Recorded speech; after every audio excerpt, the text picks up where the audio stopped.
This person thinks we're way too expensive. Let me explain why we've priced the way we do. So first of all, a lot of the cuts we do, you can't find in a regular butcher shop. There's actually no real point of comparison. If you take something like a ribeye steak, you can't get a ribeye steak in most butcher shops. So if you see that ribeye steak at 35, 40 pound a kilo compared to the lump of beef, something like a beef knuckle in most butcher shops, which goes for 10 pound a kilo, of course you're going to think, wow, these guys are expensive. But as you know, beef ribeye is a top high-end cut. It's one of the best steaks that money can buy. And that's why it costs 40 pounds. Unfortunately, that's just a sad reality. Really good quality meat costs good money. We have the point of comparison. At Saffron Alley, we've got loads and loads of products that you can't get from many other different places. And then we get on to the ethics and the welfare. At the end of the day, the reason Saffron Alley exists is to ensure that our customers and the Muslim community all over the UK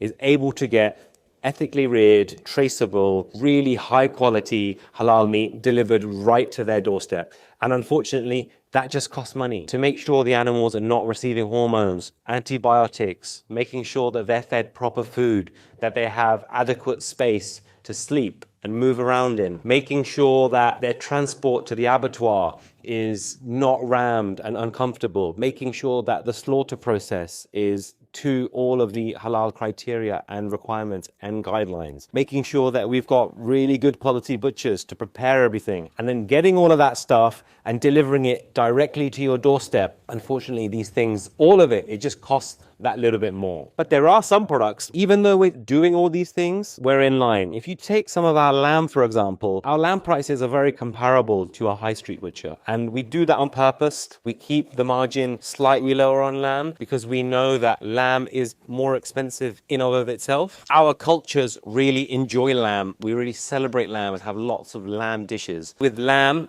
we try to keep things as affordable as possible. Sometimes we even take a loss. A lot of people might not know, but lamb prices tend to go higher during the Xmas period. Obviously in Ramadan and Qurbani Eid, we tend to keep our prices flat. We might change them once a year. So if there are any ups, we're absorbing that. In lamb, I'd say we're actually really competitive anyway. Unfortunately, if you're after just the cheapest price possible, we're probably just not for you. But if you want to take a step into being a bit more conscientious, into being careful about what you eat, making sure it's ethically sourced and in line with our deen, we're here for you. And alhamdulillah, we're shipping out around about 6,000 orders a month at the moment. So we know that customers all over the UK are really happy with the products and the service, and that they are all able to taste the difference.